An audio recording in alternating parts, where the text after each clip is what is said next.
গোলাঘাটৰ খেনচুৱাত গৰু চুৰিৰ ঘটনা। নিশা একেটা অঞ্চলৰে 4টাকৈ পৰিয়ালৰ গোহালিত চোৰৰ চাফাই অভিযান।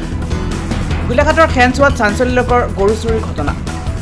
নিশা বৰষুণৰ সুযোগ লৈ একেটা অঞ্চলৰে 4জন ব্যক্তিৰ গোহালিৰ পৰা গৰু লৈ উধাও হ'ল দবাইত গৰু চুৰ। এখন বলেৰো মেক্স পিকআপ বাহনত গৰু চুৰি কৰি লৈ যোৱাৰ সন্দেহ। ঘটনা অনুসৰি যোৱা নিশা নেৰানেপেৰা বৰষুণৰ সুযোগ লৈ খেনচুৱা গাঁৱৰ জয়ন্তজিৎ বৰুৱা, সত্যজিৎ বৰুৱা, প্ৰফুল্ল বৰা আৰু দীপাংকৰ বৰা নামৰ 4গৰাকী ব্যক্তিৰ ঘৰৰ পৰা দুজনীকৈ মুঠ 8টা গৰু চুৰ কৰি লৈ যায় গৰু চোৰে। একে নিশা একেটা অঞ্চলৰে প্ৰায় 2 লক্ষাধিক মূল্যৰ গোধন চুৰি হোৱাৰ ঘটনাই এতিয়া সমগ্ৰ অঞ্চলটোতে সৃষ্টি কৰিছে তীব্ৰ চাঞ্চল্যৰ। ইতিমধ্যে ভুক্তভোগী ব্যক্তিকেইজনে এই চুৰিকাণ্ডৰ ঘটনা সন্দৰ্ভত ঢেকিয়াল আৰক্ষী চকীত এজাহাৰ দাখিল কৰে। News desk Golaghat diary. আপোনাৰ যেনিবা আমাৰ 8টামান গৰু নিলে। হয়। আপোনাৰ ধৰি লওক প্ৰতি ঘৰৰ পৰা নাগাই কৰি 2টামানকৈ নিছে। হয়। ধৰি লওক নোহোৱা নপজা ঘটনা আৰু। হয়। এনেকুৱা ঘটনা আগত আমাৰ এইখিনি অঞ্চলতে হোৱা নাই। আজি আপোনাৰ শুনা নাই মানে প্ৰথম একেলগে এনেকৈ চুৰ হোৱা। ধৰি লওক এনেকুৱা এই কালি বৰষুণৰ সুযোগ লৈছে আৰু কাৰেণ্টটো অহা যোৱা হৈ আছিলেতো, সেইকাৰণে তেনেকুৱা কিছুমান সুযোগ লৈ পেলাই কালি সুবিধা লৈছে আৰু। আপোনাৰ একচুৱেলি কি আমি চোৰৰ গাড়ী বুলি ভবা নাই, কিন্তু গাড়ীখন প্ৰত্যক্ষ কৰিছিলোঁ 2:15 মানত। গাড়ীখন প্ৰত্যক্ষ কৰিছোঁ মানে কি বাহিৰত উঠিছোঁ মই, উঠোঁতে দেখিছোঁ যে গাড়ী এখন মানে মুখৰ আগে পাৰ হৈছে, বলেৰো পিকআপ।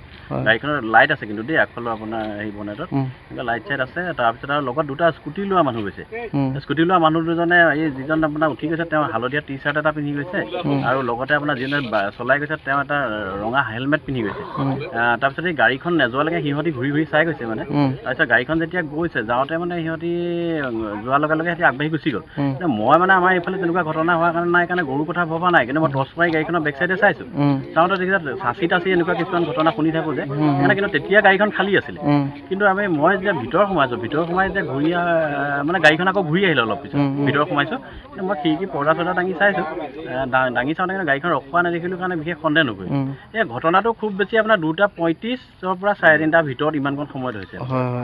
তাৰপিছতে আৰু আমাৰ এই ওচৰৰে এই সত্যজিৎ বৰুৱা বুলি তেখেতৰ নিছে, প্ৰফুল্ল বৰা বুলি কয় তেখেতৰ ঘৰৰ নিছে, দীপাংকৰ বৰা আছে তেখেতৰো নিছে, আৰু আমাৰ নিছে। চবৰে দুজনী আৰু কিছুমানে পোৱালি খুলি থৈ গৈছে আৰু 2 ঘৰমানৰ তেনেকৈ খুলিছিলে, নিব নোৱাৰিলে মানে গৰুকেইজনী অসুখীয়া আছিলে কাৰণে উঠাব নোৱাৰিলে চাগে গাড়ীত, এনেকুৱা হ'ব মানে। আগতে এনেকুৱা ধৰণৰ ঘটনা আগতে মানে ধৰি লওক আজিলৈকে শুনা নাই, মই জন্মৰ পৰা 40 বছৰ পাৰ হ'ল এতিয়া, কিন্তু ঘটনা শুনা নাই। আৰু প্ৰফুল্ল বৰা বোলা কোৱাজনটো আপোনাৰ চৰকাৰী এজন বিষয়া আছে, তেখেত ৰিটায়াৰ্ড হ'ল এতিয়া, কিন্তু ৰিটায়াৰ্ড হোৱাৰ পিছত তেখেতে আজিলৈকে শুনা নাই মানে।